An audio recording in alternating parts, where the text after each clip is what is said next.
चाहिए और ये सब क्लॉज समाप्त होना चाहिए कि जो मजहब अपने प्रचार में पब्लिक डिसऑर्डर क्रिएट करता है, इमोरल हरकत करता है, उस पर रोक लगनी चाहिए। और तबलीगी जमात के लोग जो पकड़े जा रहे हैं, जिनके ऊपर कई सारी कार्रवाइयां हो रही हैं, ये महत्वपूर्ण नहीं है। ये मौका है कि भारत के संविधान में इस क्लॉज को खत्म किया जाए और पुलिस को और डॉक्टरों को प्रोटेक्शन देने के लिए आर्मी को बुलाया जाए। और सन 1965 और सन 1971 की तरीके में जिस तरीके से तमाम नागरिक अधिकारों को सस्पेंड कर दिया जाता है, ये लॉकडाउन नहीं होगा, नागरिक अधिकारों को सस्पेंड किया जाए और सड़कों पे बोला जाए कि देखते ही गोली मारने का आदेश दे दिया जाए। एक कानून बना था उस जमाने, हम सब उसको याद रखते हैं और उसको याद रखने की एक वजह यह भी है कि भारत के एक राज्य बिहार में एक चीफ मिनिस्टर रहे हैं, आजकल बीमार हैं, लालू प्रसाद यादव।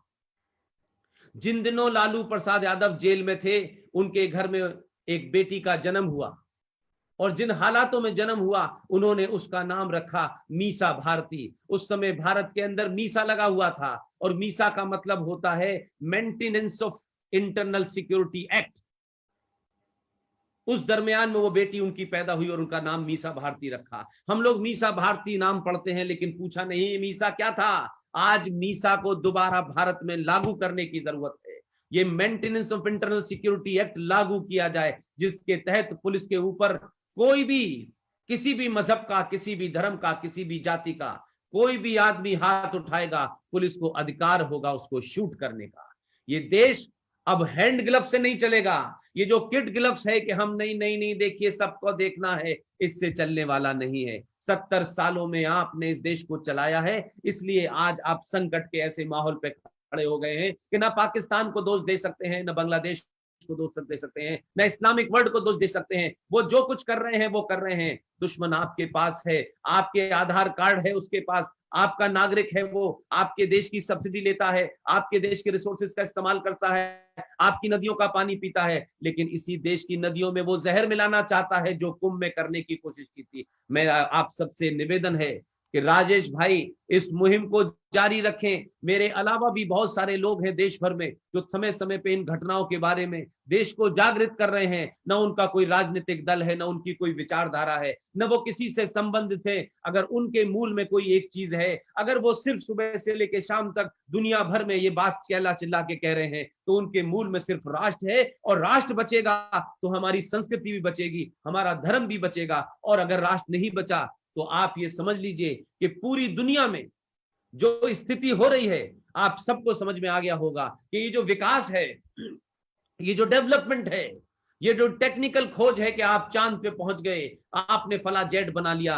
आज बड़े बड़े जेट बनाने वाले देश, बड़ी बड़ी दुनिया में बातें करने वाले देश जो हैं, नतमस्तक हो गए हैं प्रकृति के इस दौर में। और सिर्फ एकमात्र देश भारत है जो अपनी परंपराओं, अपने साधनों से, अपनी अपनी मान्यताओं से, अपने पुरुषार्थ से इस लड़ाई को लड़ रहा है। 130 करोड़ की आबादी का देश, जहां गरीबी है, जहां भुखमरी है, जहां बहुत सारी चीजें नहीं है, हजारों लाखों लोग भूख से प्यासे हैं, उसके बावजूद भी सड़कों पे निकल के देखिए, जो लोग सड़क पे गरीब लोग चल रहे हैं, वो ये कहते हैं हम भूखे हैं, हमें तकलीफ है, लेकिन फिर भी देश की सत्ता सही काम कर रही है। ये बोध हो गया है। लिहाजा हम ये मानते हैं कि हम एक बार मजबूती से जो आपने 1914 में नहीं किया, जो आपने 1914 में नहीं किया, जो आपने 2020 में नहीं किया, आपको सिर्फ एक ही काम करना है।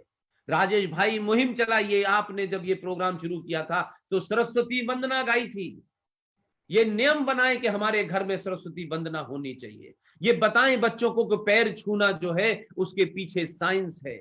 ये बताएं बच्चों को कि साइंस क्या है। आज भी हमारे यहां किसी की मृत्यु हो जाती है तो शमशान से लौटने के बाद बिना नहाए हम घर के और सदस्यों के साथ मिक्सअप नहीं होते हैं। इन्हीं का मजाक उड़ाया जा रहा था। हम खाना हाथ धो के खाते हैं, हम नमस्कार करते हैं। ये पूरे सनातन में जो भी कुछ था, आज इस घटना ने सनातनियों को मौका दिया है कि वो अपनी पुरानी परंपराओं को, जिन्हें भूल गए हैं, जिन्हें कुछ पाखंडियों ने समाप्त कर दिया है, जिन्हें इस देश के लोगों ने एक बनबोना बना दिया है, जिससे हम दूर होते चले जा रहे हैं, इस मौके का फायदा उठाएं।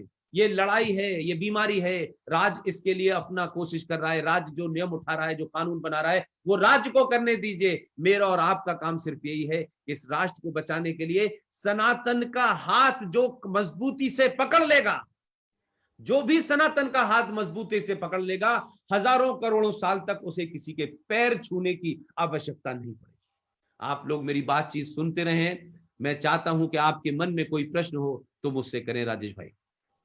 भाई साहब बहुत बहुत धन्यवाद। बहुत सारे सवाल लोग पूछना चाहते हैं, 25 से ज्यादा लोगों ने हाथ उठाया है। लेकिन एक सवाल मुझे लगता है कि सब पूछ रहे हैं जी। कि जब तबलीगी लोग अपना इलाज करवाना नहीं चाहते तो सरकार को उनको उनके भरोसे क्यों नहीं छोड़ देना चाहिए? एक है इसमें राजेश भाई, सरकार में और समाज में फर्क सीखिए। सरकार ने संविधान की शपथ ली है जी, और संविधान की शपथ जो है वो सरकार को ऐसा करने और ऐसा बोलने से रोकती है। मैंने और आपने शपथ नहीं ली हुई है, इसीलिए शायद हमारी बातचीत में जो बेबाकी है, जो कर्नल RSN सिंह की बात में बेबाकी है, GD बख्शी हैं, ललित अंबरदार हैं, कैप्टन रिजवी हैं, ये इसीलिए है कि हमने कोई शपथ नहीं ली है। हमने शपथ इस राष्ट्र से ली है कि जो आम भारतवासी हैं, हम इसके प्रति उत्तरदायित्व हैं। हम सरकार से ये उम्मीद नहीं कर सकते कि एक सरकार है, उसे अंतरराष्ट्रीय मापदंडों का गलत या सही का भी उसे अनुपालन करना होता है। वो किसी विधि विधान से बदी होती है। वो ये तो कर सकती है कि कानून के मुकाबले उनके ऊपर कार्रवाई करे, लेकिन समाज में ये जो एक काम चल रहा है आजकल, जिसे आप सुन रहे हैं सोशल डिस्टेंसिंग, जी जी, ये सोशल डिस्टेंसिंग से समाज को समझ में आ गया कि सोशल डिस्टेंसिंग क्या होती है। मेरी आप सबसे गुजारिश है, जो काम आप कर सकते हैं, जो सरकार नहीं कर सकती, सरकार की मजबूरियां होती हैं। मैं और आप भी सरकार में होंगे तो बहुत सारे काम नहीं कर सकते हैं। हम एक काम जरूर करें, ये बीमारी आज नहीं तो कल समाप्त हो जाएगी। मुझे पूरी उम्मीद है कि 3 मई के बाद दोबारा लॉकआउट नहीं होने वाला है, लेकिन 3 मई के बाद इस संकट की चिंताओं को जो आप लोग आज इकट्ठे हुए हैं, इस संकट से लड़ने के बाद एक चीज का ध्यान रखिएगा, इसके बाद सोशल डिस्टेंसिंग नहीं होनी है, इसके बाद एंटी सोशल डिस्टेंसिंग को जारी रखिएगा। वाह भाई साहब, लोग ये पूछ रहे हैं जी कि क्या बहुत सारे देशों में ऐसे लोगों का आर्थिक बहिष्कार किया गया, क्या भारत में भी ये रास्ता अपनाया जा सकता है क्या? देखिए, हमारे यहाँ हमारी परंपरा है, गांव में चले जाइए, किसी ने किसी की बेटी को छेड़ा, किसी ने कोई चोरी की, उस सनातनी परंपरा के अंदर ना पुलिस थी ना थाना था। उस सनातनी परंपरा में जो भी उस समाज के नियम बने हुए थे, जो जीवन शैली थी, उसके विरुद्ध जब भी कोई काम करता था तो लोग उसका सामाजिक बहिष्कार करते थे। होता था कि नहीं होता था? बिल्कुल ठीक है, बिल्कुल ठीक है। क्या आज जो मैंने कहा कि देखिए 2 चीजें हैं राजेश भाई, देश को सरकार चलाएगी, सरकार को चलाने दीजिए। सरकार पे दबाव राष्ट्र बनाएगा, लेकिन समाज जो है दबाव बनाता है राष्ट्र को बनाने के लिए। हम राष्ट्र के निर्माण में लगना चाहिए। इसलिए मैंने जो आज आपने बात कही, मैं कहता हूं कि अगर आप अपने घर में देखिए कि कोई बच्चा अगर आपकी बात नहीं मानता है, आप उसे हर प्रकार से समझाने की चेष्टा करते हैं, और जब वो बिल्कुल नहीं मानता है तो हम क्या कहते हैं, भाई छोड़ दो, भाई इसको छोड़ दो, जो ये करना छोड़ दो, हम इससे आज से कोई बात नहीं करेगा, कोई इसको खाना नहीं देगा, कोई इसको भी। हम करते हैं कि नहीं? हमारे DNA में वो है कि नहीं है? तो जब हमने ये सोच रखा है, तो जो बात आप कह रहे हैं ये तो समाज को तय करनी है, सरकार कानून नहीं बनाएगी। क्या आपको सब्जी किससे लेनी है, फल किससे लेना है, आपको तय करना है कि जो परचूनी की दुकान है वो किससे लेनी है। लेकिन आपने धीरे धीरे अपने लोगों को कमजोर कर दिया। आज पूरी सब्जी मंडी किन लोगों के हाथों में है, जो थूक लगा लगा के बेच रहे हैं। फल मंडी किन के हाथों में है, जो थूक लगा लगा के बेच रहे हैं। इस देश के बार्बर की पूरी चेन किसके हाथ में है, जो थूक लगा के बेच रहे हैं। इस देश के प्लम्बर्स का काम किसके हाथ में है, जो थूक लगा के बेच रहे हैं। सवाल यह है कि हमने भी ये मान लिया है सनातनियों ने कि सिर्फ हमें सरकारी नौकरी करनी है और कुछ नहीं करना है। अगर देश को बचाना है तो आपके पास जो नॉन वायलेंट तरीका है, जो गांधी जी ने किस तरीके का इस्तेमाल किया, मेरा उससे बहुत ज्यादा मैं सहमत नहीं हूं। नॉन वायलेंट तरीका है, बिना चिल्लाए, बिना बहुत बड़ा बड़ा प्रोपेगेंडा किए हुए आप बहिष्कार उन लोगों का करिए जो राष्ट्र के खिलाफ षड्यंत्र कर रहे हैं और इस राष्ट्र को गजवाए हिंद के माध्यम से दारुल हुर्ब से लेकर के दारुल इस्लाम बनाना चाहते हैं। जो जिस स्थिति में है, जहां पर भी है, अलग अलग जगह बहिष्कार होना चाहिए।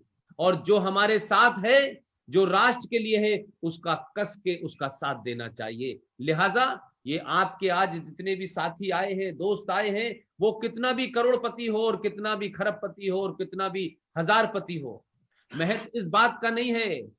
इस बीमारी ने नहीं पूछा कि कौन कितना एडवांस है, किसकी कितनी BMW है और किसकी कितनी बड़ी बिल्डिंग है। ये बीमारी सबके लिए है और इस बीमारी ने हम सबको एक मौका दिया है कि हम फिर दोबारा से उसी सनातन की तरफ लौटें। हमारे अंदर भी जो घमंड पैदा हो गया था कि पैसे वाला सब कुछ कर सकता है और पैसे से सब कुछ खरीदा जा सकता है, आज अमेरिका में 30 सेकंड में एक मौत हो रही है। कल सुबह